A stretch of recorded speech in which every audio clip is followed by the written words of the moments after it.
Jens Robben kali ini. Coba dikejar. Oh, itu dia pemirsa. Ini dia. Tampil di kandang sendiri Stadion Gelora Bung Karno, Jakarta, Timnas Indonesia U23 tampil menekan sejak awal. Namun, peluang demi peluang Jens Robben dan kawan-kawan masih belum berbuah gol.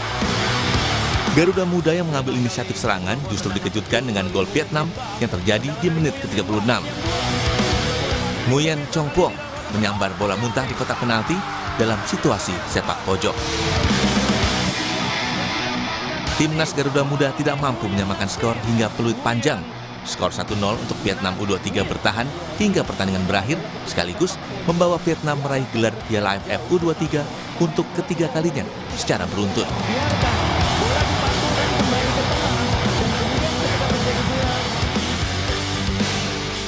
Usai pertandingan, pelatih Gerard van den Burg bilang penampilan Timnas U23 sudah baik, namun penyelesaian akhir masih jadi masalah. Ini menjadi evaluasi agar Timnas bisa tampil lebih baik di kualifikasi Piala Asia U23 September mendatang. They really did well. And I think if you look to the game, Vietnam is a very good team, but they have maybe 2-3 chances, and I think we have also 3, 4, 5 good chances. So sometimes you win the game, sometimes you lose the game, but the most important thing is that we learn, level up, and we have to be there the next tournament. Sementara Ketua Umum PSSI, Erick Thohir bilang Timnas kalah karena sempat kehilangan fokus, namun di saat yang krusial dan menjadi gol bagi Vietnam. Di luar kekalahan dari Vietnam, Erick Thohir mengapresiasi penampilan Kadek Arel dan kawan-kawan. Tapi memang tadi yang seperti saya bilang, fokus 90 menit, ada satu momen ya kita kecolongan. Dan ada beberapa kali kita juga tadi momentumnya bagus, belum bisa cetak gol. Jadi, tapi apapun hasilnya saya apresiasi dengan tim nasional kita.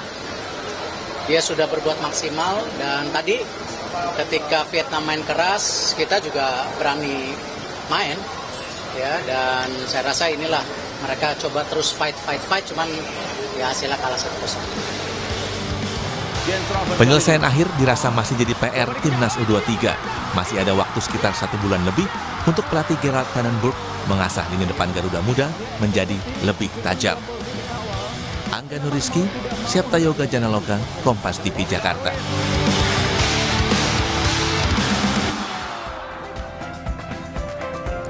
Garuda Muda gagal di final Piala AFF U23. Pelatih Timnas U23, Van den Burg, bilang bahwa anak asuhnya sudah maksimal di final lawan Vietnam.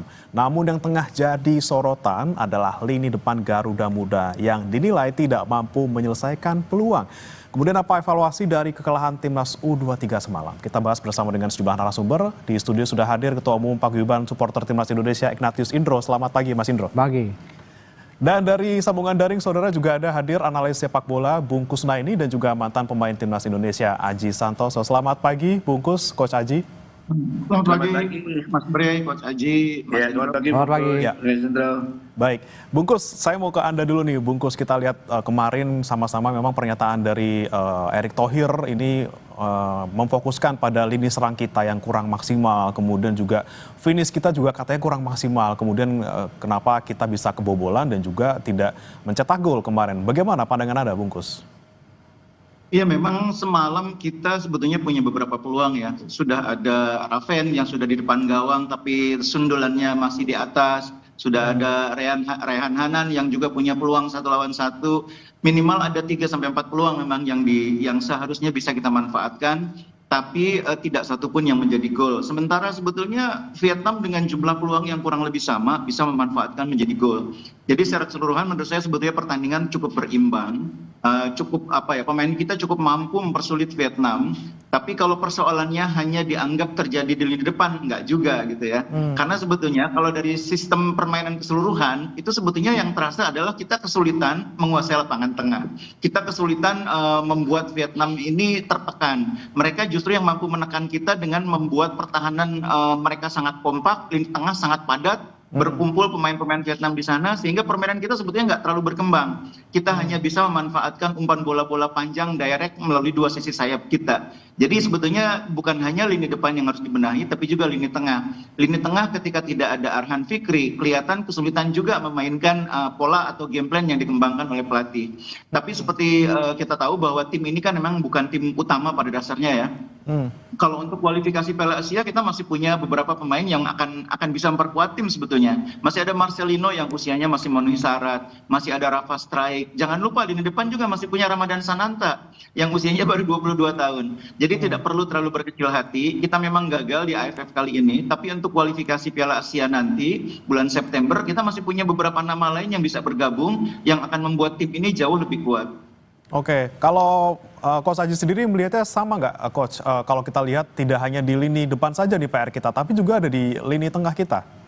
Iya, saya menambahi apa yang disampaikan oleh Bu Kusna ini tadi sangat benar. Kita memang dalam pertandingan tadi malam ada 3 peluang ya. Raven di menit ke-5, Ryan dan 28, dan Ryan juga di menit di 29 dia mendapatkan peluang, tetapi sayang 3 peluang itu tidak bisa menjadikan gol.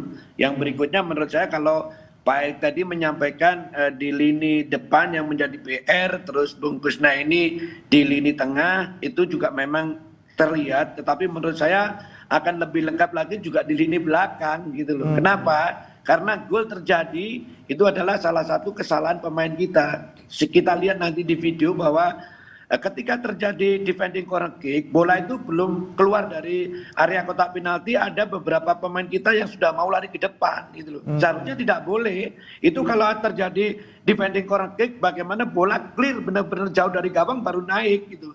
Itu saya lihat kalau nggak salah Ferry Mirza itu nomor 11, ketika terjadi duel dia dekat posisinya tapi dia mau lari ke depan. Akhirnya ada space kosong yang bisa dimanfaatkan oleh pemain belakang lawan dan akhirnya terjadi gol. Seperti itu, Bung.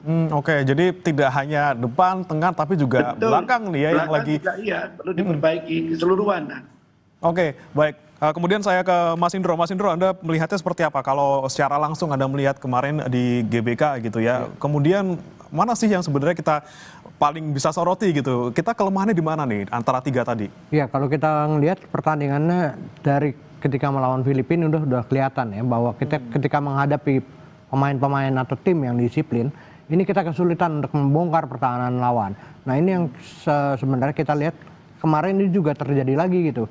Ketika Vietnam bermain cukup disiplin dari tengah ke belakang, ini cukup disiplin dan menghasilkan serangan-serangan balik. Nah ini yang kita lihat terjadi lagi ketika kita melawan Vietnam hanya bisa mencetak gol lewat on goal gitu ya.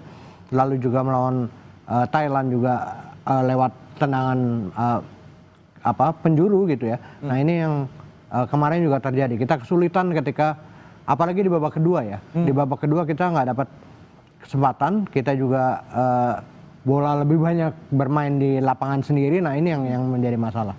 Oke, kemudian kalau kemarin kita lihat sendiri memang luar biasa dari supporter datang kemudian menyemangati, bahkan kalau tidak salah hampir 35.000 gitu ya kemarin ya. Kemudian bagaimana kemarin situasinya, kemudian atmosfernya, apalagi mungkin kita di babak pertama kita sudah ketinggalan 1 gol gitu ya, kemudian babak kedua kita juga masih kesulitan. Gimana kemarin Mas Indro? Ya kalau supporter apapun yang terjadi tentunya akan mendukung timnas kita ya, walaupun kita kalah lah ataupun seri ataupun bagaimanapun gitu ya. Tapi yang saya nilai bahwa kemarin pertandingan di timnas U23 harusnya tidak perlu dilakukan di GBK, harus ada di tempat lain yang lebih membuat situasinya lebih ini ya, mendukung timnas kita untuk bermain dan juga mendukung kekuatan timnas kita gitu. Misalnya di beberapa daerah ada, saya pikir lebih siap, bakal gitu. Ini ya lebih bakal luar biasa gitu. Betul, ya dukungannya. Oke, baik. Kemudian saya ke Bungkus lagi. Bungkus, ini kan kalau kita lihat kemarin sepertinya dinamika lapangannya juga lumayan luar biasa gitu ya. Kita lihat Donitri juga kemudian sempat nyerang gitu ya di babak kedua. Kemudian pergantian pemain lini tengah juga baru terjadinya di babak kedua gitu. Arhan Fikri baru masuk mau masuk menit ke 90 gitu. Anda melihatnya seperti apa kemarin, Bungkus? Iya, memang dalam 3 pertandingan terakhir problem besar yang dihadapi oleh Coach Frenburg itu adalah komposisi pemain di lapangan tengah. Ketiadaan Arhan Fikri membuat dia melakukan sejumlah eksperimen. Dia sempat mendorong Donitri bermain di belakang striker, bermain di between the line gitu ya. Tapi kemudian di pertandingan kemarin dia bereksperimen lagi menjadikan Donitri sebagai pemain jangkar, main di posisi nomor 6. Itu semua terjadi karena memang disadari bahwa lapangan tengah itu tidak optimal performanya, tidak seperti yang diharapkan. Dan Coach Van den Broek saya pikir menyadari bahwa kedalaman skuad itu memang tidak maksimal di event kali ini ya. Di lapangan tengah ini ada beberapa pemain yang posisinya sulit digantikan oleh yang lain. Misalnya posisi Raven itu ketika digantikan yang lain masih sulit gitu ya. Nah begitu juga dengan posisinya Arhan Fikri. Ketika Arhan nggak main, pemain lain dicoba beberapa orang itu kesulitan. Hanan dicoba, Donitri dicoba, Dion dicoba, semua kesulitan. Nah ini saya pikir hal-hal yang menjadi PR dari event kali ini. Dan saya bisa mengerti karena mungkin Coach Van den Broek juga belum tahu semua pemain ya, kemampuan semua pemain. Ini baru event pertama dia dan itu membuat dia mungkin tidak cukup memahami kemampuan semua pemain secara utuh. Nah kalau ada hal yang patut disesalkan gitu ya, ini soal yang sebetulnya tidak mempengaruhi hasil akhir. Di pertandingan terakhir 15 menit terakhir ketika kita sudah dalam keadaan tertinggal, itu sebetulnya penonton berharap pemain kita lebih berani mengangkat bola ke kotak penalti, lebih berani memperbanyak umpan ke dalam kotak penalti, karena kita sudah mendorong Kadek Arel ke depan. Kita sudah ada Hoki Caraka, sudah ada Jen Raven, tapi kita kurang pasokan bola ke depan. Masih banyak bola dimainkan di tengah, menunggu momen yang tepat. Kalau di menit ke 40-an, menit ke 50 mungkin nggak apa-apa nunggu momen yang tepat. Tapi kalau udah 10 menit terakhir itu harusnya ada keberanian untuk lebih banyak mengangkat bola ke dalam kotak penalti. Ya itu saya pikir mungkin hal yang disesalkan oleh sebagian penonton yang pada dasarnya spekulatif juga memang, belum tentu juga bisa menghasilkan. Tapi setidaknya harus ada keberanian mencoba. Nah itu yang kemarin tidak terlihat. Pemain kita terlalu takut untuk mengangkat bola, terlalu takut salah.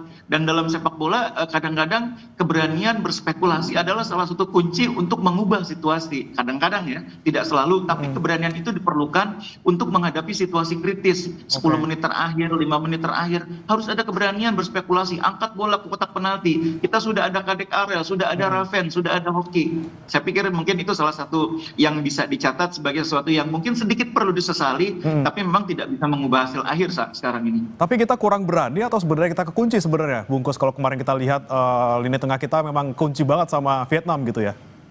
Memang dikunci, tapi kalau kita punya keberanian untuk mencoba menusuk, berani mengangkat bola, itu juga sebetulnya bukan hal yang tidak mungkin. Kan beberapa kali juga berhasil dilewati pertahanan Vietnam itu. Beberapa kali wing-wing kita juga mampu menusuk cukup jauh, tapi kemudian angkat bolanya kurang maksimal. Nah kalau dalam keadaan menusuk sulit, ya paling tidak harus ada keberanian untuk mengangkat bola dari posisi yang lebih early crossing gitu ya. Minimal bola diangkat ke kotak penalti dulu untuk menciptakan scrimmage, untuk menciptakan kemelut. Nah itu yang kemarin agak kurang terlihat. Oke, baik. Saya ke Coach Aji. Coach Aji, kalau Anda melihat apakah memang ketika kita starting line up kita tidak ada Arhan Fikri, kemudian Tony juga tidak masuk di awal gitu ya, bahkan kemarin tidak sempat turun lapangan gitu. Anda melihat memang dari Coach Gerald ini belum bisa membaca pemain seperti yang dikatakan Bungkus atau seperti apa, Coach? Iya, bisa aja apa yang disampaikan oleh Bungkus ini nanti benar ya, karena memang dengan tidak adanya Tony, dengan tidak adanya Arhan Fikri, memang penguasaan di lapangan tengah kita sedikit kalah dengan Vietnam gitu loh. Terus apalagi yang disampaikan Bungkus ini tadi juga ada benarnya ketika kita ketinggalan, tim kita ketinggalan dan waktunya sudah mau habis 10 menit atau kurang 5 menit, memang harus ada perubahan taktikal gitu. Kemarin pemain-pemain kita masih memaksakan mencoba melewat dari lapangan tengah, padahal kita tahu lapangan tengah begitu ketat, pemain-pemain Vietnam menjaga pemain-pemain kita. Jadi tidak ada empty space yang bisa dimanfaatkan oleh pemain-pemain. Salah satunya bagaimana caranya?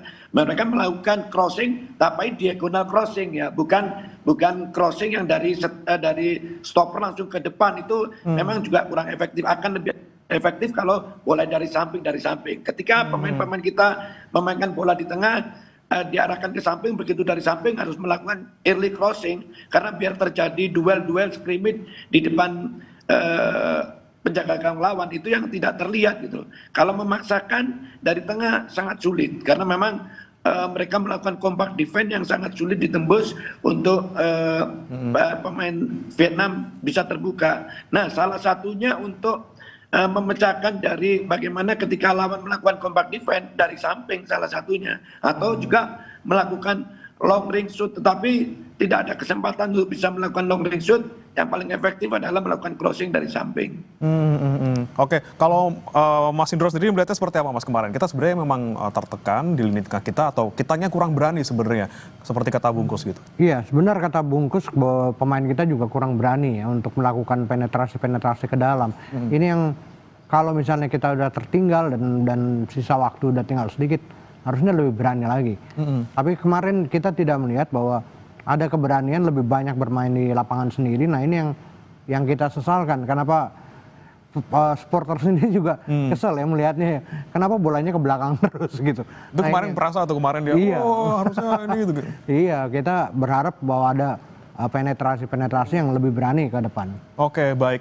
Bungkus, ini saya mau menyoroti juga. Kemarin kita kan ball possession-nya lebih tinggi gitu ya daripada Vietnam. Kemudian pas kita juga luar biasa gitu ya. Ini sebenarnya kita emang pengen mainnya lebih ke menguasai bola, tapi tadi lagi-lagi eksekusi ketika sudah ada peluangnya kurang, atau seperti apa sih Bungkus? Iya, dasar sepak modern itu kan sebetulnya memang penguasaan bola ya. Saya pikir sejak Barcelona mendominasi sepak bola dunia dengan permainan tiki-taka, itu semua tim saya pikir memahami bahwa dasar penguasaan bola itu sangat penting untuk membuat mereka bisa menciptakan kreativitas, mengontrol permainan lawan, dan itu yang berkembang di sepak bola Indonesia juga. Tidak hanya di kelompok U23 ini, tim-tim senior kan juga rata-rata mengutamakan possession ya, bagaimana menguasai bola selama mungkin, menciptakan peluang sebanyak mungkin. Nah, cuma memang dalam situasi tertentu, possession itu harus diimbangi dengan keberanian untuk melakukan eksperimen, melakukan kombinasi, bahkan spekulasi. Jadi eksperimen, kombinasi, spekulasi itu juga elemen-elemen yang disediakan oleh permainan, tidak hanya possession. Kalau possession nggak jalan, Anda bisa memilih yang lain, kombinasi, eksperimen, dan kalau perlu spekulasi yang saya bilang tadi. Bola angkat terus ke kotak penalti. Ini dalam sejarah sepak bola modern banyak tim yang dalam keadaan tertinggal begitu, angkat terus bola kotak penalti, dan dari katakanlah 10 kali angkat bola mungkin satu akan menjadi peluang gitu ya. Jadi dalam sepak bola hal-hal seperti itu dimungkinkan. Cuma memang possession itu adalah kunci awal yang biasanya menjadi dasar permainan kita. Nah, Coach Van den Broek ini kan mewarisi sepak bola Belanda yang juga kuat dalam possession. Tapi sebetulnya selain possession, sepak bola Belanda itu kuat juga dalam permainan wing. Wing wondersnya Belanda itu kan luar biasa sepanjang sejarah. Nah, kemarin kita wing kita agak kesulitan itu masuk ke area pertahanan lawan. Nah, kalau kesulitan maka harus dipilih eksperimen yang berikutnya, kombinasi, dan kadang-kadang perlu spekulasi. Jadi banyak hal yang saya pikir bisa dicatat, bisa dipelajari dari permainan kemarin, dan saya tidak terlalu kecil hati dengan kekalahan kemarin karena secara permainan kita tidak kalah, hanya kita belum cukup maksimal memanfaatkan potensi pemain. Oke, kemudian saya mau ke Coach Aji. Coach Aji, kalau Anda lihat tadi, benarkah kita memang kurang eksperimen gitu ya dalam eksekusi, kemudian peran dari tim sayap kita? Seperti apa kalau Anda melihatnya, Coach, kalau kemarin? Iya, tadi yang disampaikan sama Bung Kusna ini cukup betul. Artinya di dalam sepak bola itu possession itu boleh, tetapi jangan hanya possession just for possession, tapi possession for attacking gitu loh. Jadi kita possessionnya harus berani di pertahanan lawan, bukan possession di daerah kita sendiri. Kalau possession di daerah kita sendiri pasti tidak efektif. Ketika kita melakukan possession di daerah lawan, itu nunggu peluang. Ketika ada peluang bisa melakukan killer passing. Ketika ada peluang bisa melakukan one to touch combination gitu. Kemarin yang saya lihat, saya tidak pernah sekalipun ngelihat satu kombinasi 1-2 di sepertiga pertahanan lawan. Padahal itu juga merupakan salah satu kunci atau alat untuk bisa memecah dari pertahanan yang kompak, melakukan kombinasi. Kita lihat di sepak bola modern ketika terjadi kompak defense lawan, mereka banyak sekali melakukan kombinasi-kombinasi. Nah, itulah yang paling penting itu. Untuk melakukan kombinasi, bagaimana pemain itu harus paham dulu untuk bisa melakukan kombinasi gitu. Jadi menurut saya betul apa yang disampaikan Bu Kusna ini, possessionnya harusnya di daerah lawan, menunggu peluang untuk killing passing atau untuk melakukan kombinasi atau melakukan shooting ketika ada screen. Dan itu space-nya tidak banyak. Space-nya pasti sempit sekali itu. Tapi harus dicoba seperti itu, Bung. Oke, baik. Saya coba ke Mas Indro lagi. Mas Indro, kita kan kemarin lihat di babak kedua mungkin kita sudah mulai panas karena ketinggalan di babak pertama gitu ya. Di babak kedua kita ada beberapa serangan yang dilakukan oleh pemain non lini serang gitu ya. Ada Kang Rudianto di menit 77, tapi kemudian melambung jauh gitu ya. Terus kemudian di 78 ada Robi Darwis juga ngelenceng gitu bolanya. Kemudian Arhan Fikri pas tendangan bebas di 84 juga melambung gitu. Ini sebenarnya gimana nih? Apa memang kemampuan ataupun skill yang dimiliki oleh non lini serang ini juga perlu dijadikan evaluasi atau seperti apa? Ya itu harus ditingkatkan ya. Kalau skill untuk menembak langsung ke arah gawang ataupun memberi umpan-umpan ke arah gawang. Tapi percobaan-percobaan seperti itu harusnya lebih banyak dilakukan ketika kita memang sudah tertinggal gitu ya. Kita sudah tertinggal dan waktu juga sudah semakin sempit lagi gitu. Nah ini partai final harusnya lebih berani lagi melakukan penetrasi ke dalam, lebih umpan-umpan ke kotak penalti lawan. Nah ini harusnya dilakukan seperti yang dikatakan oleh Bungkus dan juga Coach Haji ya. Ini harus lebih banyak lagi dilakukan karena kita sendiri sebagai supporter di stadion gregetan gitu ya. Kenapa bolanya ke belakang terus gitu. Nah, Oke, Bungkus, setuju Bungkus kalau kita perlu eksperimen juga ketika kita sudah tertinggal gitu ya. Kita baru bisa mulai untuk nyerang-nyerang oleh pemain non lini serang ini di menit ke-70 ke atas. Seperti apa sih Bungkus? Nah itu hal yang basic dalam sepak bola modern itu yang namanya eksperimen itu sesuatu yang tidak luar biasa. Pelatih sering melakukan itu ya, mendorong pemain belakang ke depan, mendorong pemain depan untuk bermain melebar supaya memberikan ruang kepada pemain yang muncul dari second line. Itu hal-hal yang lumrah dalam sepak bola modern, tidak ada yang istimewa. Nah dan yang hal tersebut sebetulnya sudah dilakukan cukup baik ketika kita berhadapan dengan Thailand dalam keadaan tertinggal. Itu kan Coach Van der Rohe melakukan eksperimen yang cukup mengejutkan ketika mendorong pemain belakang Ferrari bermain sebagai extra striker, memasukkan Brandon Sneman juga sebagai extra midfielder yang tujuannya untuk membuat lapangan kotak penalti lawan itu penuh oleh pemain-pemain kita yang punya postur tinggi untuk memanfaatkan bola atas. Itu eksperimen dan itu sangat bagus yang membuat situasi di lapangan berubah. Nah eksperimen seperti itu dalam sepak bola hal yang dimungkinkan ketika situasi membutuhkan. Jadi kuncinya adalah timingnya harus tepat ketika melakukan hal-hal seperti itu. Nah kemarin seperti yang kita bahas tadi, kita sudah tertinggal 0-1, tinggal 15 menit, tinggal 10 menit. Eksperimennya itu tidak seperti di pertandingan sebelumnya gitu ya. Memang ada upaya untuk mendorong kadek areal ke depan. Itu bagian dari upaya eksperimen juga. Tapi penonton kita semua berharap tentunya tidak sekedar mendorong kadek areal ke depan, tapi pasukan bola ke depannya juga harus lebih banyak. Supaya kehadiran kadek areal itu memberi manfaat. Ikut dalam duel, ikut memanfaatkan kesempatan di depan gawang. Nah kalau udah didorong kadek areal ke depan, sudah ada Jens Raven, sudah ada Hoki Caraka, bolanya nggak berani diangkat ke depan kan jadi kurang maksimal hasilnya. Sebetulnya ya itu aja sebetulnya, dan itu saya pikir hal-hal kecil yang sebetulnya mungkin ketika dibuat keputusannya oleh pelatih, dia mungkin melihat situasi juga ya. Mungkin dia khawatir juga kalau terlalu banyak memasukkan pemain yang karakternya seperti itu akan membuat keseimbangan tim. Ini kan pertimbangan pelatih juga harus dipahami ya. Coach Aji mungkin nanti bisa menambahkan. Pelatih pasti mempertimbangkan segala hal. Tapi kita sebagai penonton tentu berharap bahwa bukan sekedar mengubah susunan pemain, tapi juga cara main. Nah kemarin itu cara main di 15 menit terakhir, 10 menit terakhir itu agak kurang memenuhi ekspektasi penonton. Baik, eksperimen sekali lagi yang kita tunggu-tunggu tapi ternyata baru di menit-menit akhir. Tapi bagaimana kemudian evaluasi kita tadi malam, kita bertemu Vietnam, kita kalah. Kemudian bagaimana kita nanti akan menghadapi kualifikasi Piala Asia U23. Kita akan bahas saudara usai jeda, tetap bersama kami di Sapa Indonesia Pagi.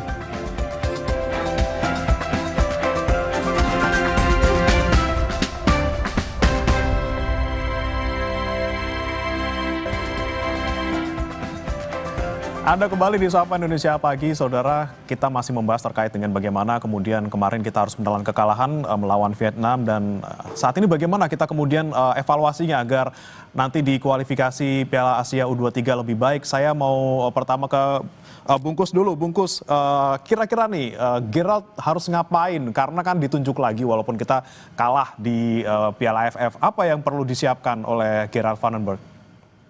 Ya memang harus dilanjutkan ya. Coach Gerard baru satu event dan dia saya pikir cukup baik mencapai final. Harus diberi kepercayaan tambahan untuk melanjutkan pengelolaan tim ini. Tapi juga harus diberi program keleluasaan untuk membuat program yang lebih tepat. Kan kemarin menuju AFF ini kan tidak ada uji coba. Sekuat apapun timnya kan kalau nggak sempat diuji coba kan pelatih jadi tidak bisa mengevaluasi ya. Istilahnya melihat hasil latihan itu kan dalam pertandingan. Nah kalau nggak ada uji coba bagaimana melihat hasil latihan? Hasil latihannya dilihat justru dalam pertandingan yang sebenarnya. Itu yang sebenarnya kekurangan persiapan kemarin. Yang kedua tentu harus ada materi pemain yang lebih lengkap ya. Kita masih punya stok pemain yang cukup banyak di luar tim yang ada sekarang yang bisa membuat tim ini lebih kuat. Tadi saya sudah menyebut ada Sananta di depan, ada Rafa Strijk, jangan lupa masih ada Marcelino, di belakang juga masih ada beberapa nama yang bisa dipanggil lagi nanti. Nah yang penting kita sekarang punya bahan untuk mengevaluasi kekurangan tim ini dan waktu untuk memperbaiki kekurangan itu. Kita tahu bahwa nanti akan ada Korea Selatan, ada Laos, ada Makau, itu lawan-lawan yang tidak mudah terutama Korea Selatan.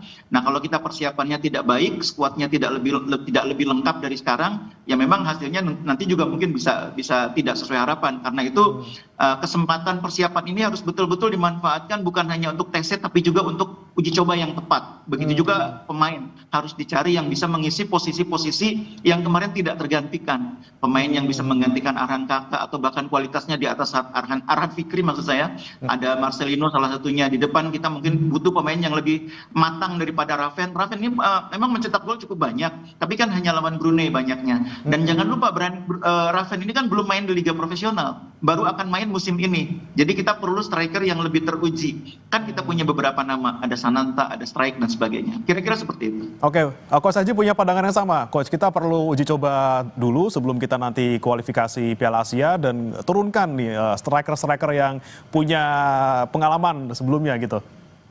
Ya tentunya melihat salah satu hasil dari latihan adalah memang perlu sekali uji coba, apalagi nanti di Piala Asia uji coba ketemu dengan Korea. Tentunya kita harus beruji coba dengan lawan-lawan yang setipe dengan Korea. Satu itu. Yang kedua, menurut saya kalau masalah teknis, menurut saya semua aspek dari pertahanan harus diperbaiki. Bagaimana pertahanan kita benar-benar fokus ketika terjadi corner kick, set piece, itu harus fokus benar-benar clear, baru menyerangnya. Berikutnya di lini tengah bagaimana kreator-kreator ini perlu diperkuat lagi, dipertajam lagi, tidak hanya mengandalkan 1-2 pemain aja, karena ketika ada pemain inti yang tidak main itu sedikit goyah, itu seharusnya tidak boleh terjadi. Nah itu tentunya memerlukan pemain-pemain yang kualitasnya seimbang. Yang berikutnya untuk lini depan, apa yang disampaikan Bung Kusnai ini, apa yang disampaikan oleh Pak Erick Thohir sangat tepat. Bagaimana kita mempertajam lini-lini serang kita, karena memang itu tadi kemarin ada peluang yang Raven yang harusnya terjadi gol ketika heading itu, tapi akurasi skillnya salah, nggak tepat gitu loh. Jadi memang semua aspek baik dari non teknis yang seperti uji coba, pemusatan latihan juga perlu lebih baik lagi.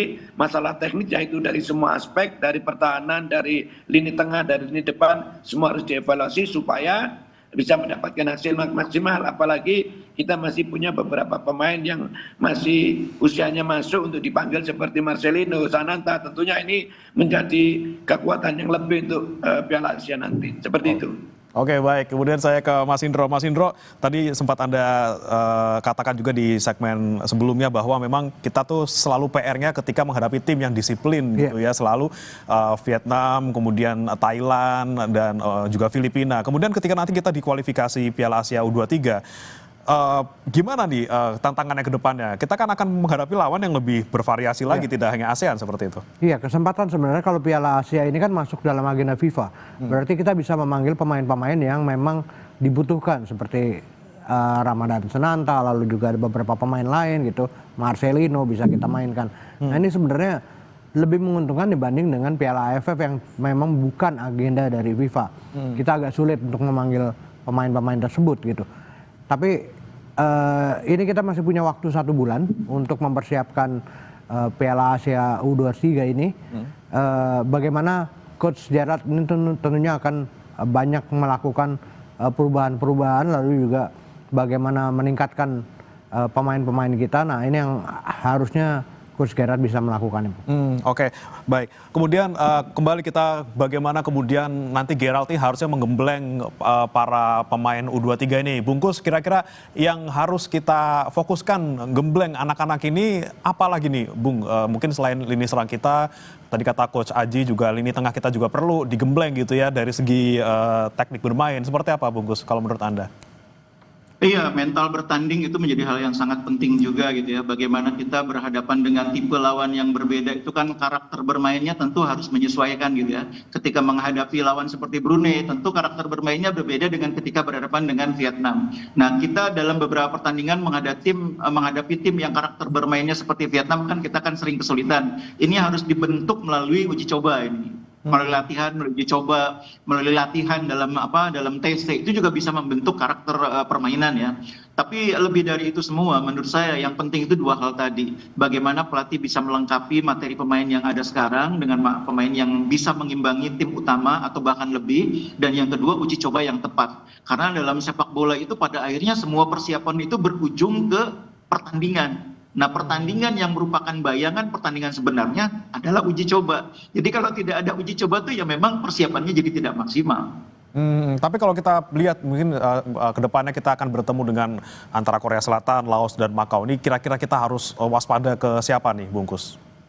Iya, tentunya Korea Selatan ya. Walaupun kita dalam beberapa tahun terakhir ini kan sudah mampu mengalahkan Korea Selatan ya. Pada eranya Sintayong juga termasuk diantaranya ya. Tapi jangan lupa bahwa Laos juga kemarin bermain cukup baik loh di Piala AFF ini. Jadi kita harus juga waspada. Makau juga tim yang kemampuannya cukup baik. Jadi tidak ada istilah meremehkan ya. Jangan berfokus hanya ke Korea Selatan. Laos dan Makau juga tim yang tidak mudah untuk dikalahkan. Kuncinya memperbaiki diri dulu, memperbaiki materi pemain yang ada di tim ini, memperbaiki persiapan kita, memperbaiki uji coba kita. Nah, kalau kita sudah melakukan itu, saya pikir lawan yang manapun kita tidak perlu khawatir ya. Walaupun memang di atas kertas Korea Selatan itu akan menjadi lawan terkuat kita di kualifikasi ini. Oke, kalau uji cobanya kita kira-kira yang tepat untuk menghadapi calon lawan kita di Piala Asia nanti siapa, Bungkus? Tadi Coach Aji sudah menyebut bahwa uji coba itu berhadapan dengan lawan yang karakter mainnya, cara mainnya mirip dengan calon lawan. Jadi kalau Korea Utara mungkin idealnya kita bertemu dengan Jepang, bertemu dengan Korea Utara, bertemu dengan katakanlah China mungkin ya. Itu lawan-lawan atau China Taipei, itu lawan-lawan yang gaya bermainnya agak-agak mirip ya. Walaupun kualitasnya tentu berbeda. Kalau Jepang mungkin di atasnya Korea Selatan, tapi kalau China Taipei mungkin agak di bawah. Tapi yang penting itu kan pemain mendapat gambaran. Karena memang tidak mungkin kita sepenuhnya mendapatkan lawan beruji coba yang sama persis dengan calon lawan nanti. Biasanya jarang terjadi. Oke, baik. Saya ke Coach Aji. Ini mungkin pertanyaan usil juga ya dari kemarin konferensi pers oleh wartawan juga gitu. Kira-kira kita perlu nambah orang lagi nggak? Atau kita perlu tadi ambil orang-orang yang sudah ada, kita maksimalkan kehadirannya, misalnya Ramadan Sananta atau Rafael Strijk, atau perlu nggak sih nambah lagi gitu, Coach? Ya, saya pikir kalau untuk menambah kekuatan sangat perlu ya, karena kita lihat untuk pertandingan nanti ketemunya juga yang paling berat memang Korea, meskipun kita tidak boleh underestimate dengan dua lawan yang lainnya. Kalau seumpamanya bisa mendatangkan lagi pemain seperti Sananta, Marcelino, dan Stowin, itu menurut saya akan menambah kekuatan yang akhirnya juga pelatih akan banyak pilihan gitu loh, kalau ada pemain-pemain tersebut gitu. Itu kalau rekrut pemain baru, Coach, kira-kira? Ya, perekrut pemain baru maksudnya yang seperti apa itu? Dari kita naturalisasi lagi atau kita ambil yang diaspora lagi gitu? Saya pikir untuk ini belum dulu lah.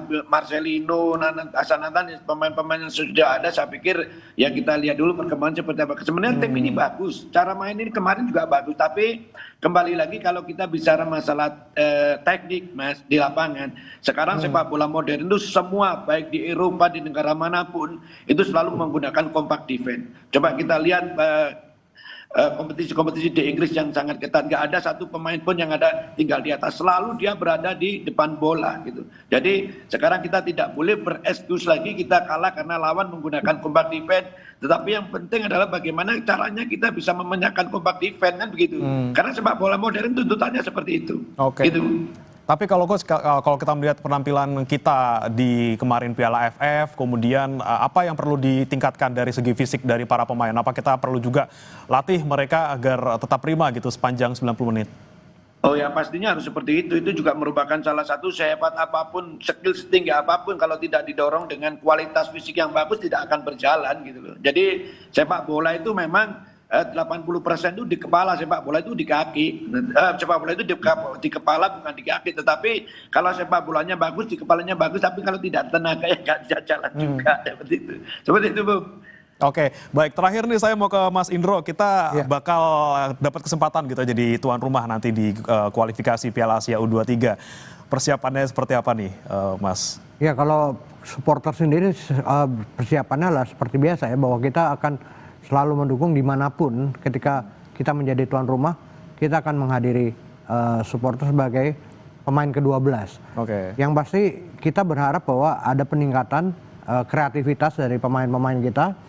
Gitu kita harapkan dengan pemain-pemain seperti Marcelino, Ramadan Senanta, lalu juga Rafael Struijk ini meningkatkan kreativitas para pemain sehingga kita tidak seperti kemarin ya, kita kayaknya gergetan gitu melihat kenapa bolanya ke belakang terus gitu, sementara kreativitas ke depan berkurang. Nah ini yang kita harapkan. Tapi tidak hanya di final nih, Mas Indro, kita siap memenuhi dari awal tahapan? Iya. Tentunya kita akan persiapan memenuhi. Kemarin kalau kita sepi di saat lawan Brunei, ini kan karena ini pertandingan AFF, lalu U23 gitu ya, dan juga mungkin kondisi sosialisasi juga sosialisasi yang kurang. Ya, betul. Terus juga keadaan ekonomi juga kita, daya beli masyarakat kita berkurang. Nah ini yang tentunya menjadi masalah ketika kita harus menonton ke dalam stadion. Oke, kalau Korea juga pasti lebih spesial dong disiapin nanti buat. Iya, pastinya kita akan bertemu dengan Korea. Ini adalah spesial ya, apapun eventnya gitu. Nah ini yang kita tentunya akan totalitas kita untuk melakukan sebagai pemain ke-12. Oke, sekali lagi tidak hanya kita evaluasi pemain 11 pemain yang bermain di lapangan, tapi juga pemain ke-12 kita harus siapkan juga ya untuk bisa mendukung tim Garuda Muda kita bisa nanti melaju lebih baik lagi ketika di kualifikasi Piala Asia U23. Terima kasih Mas Indro sudah bergabung bersama kami di studio, kemudian juga Bungkus dan juga Coach Aji sudah bergabung juga di Sapa Indonesia Pagi. Kita harapkan yang terbaik buat Garuda Muda kita. Selamat pagi Bapak-bapak. Selamat pagi. Selamat pagi.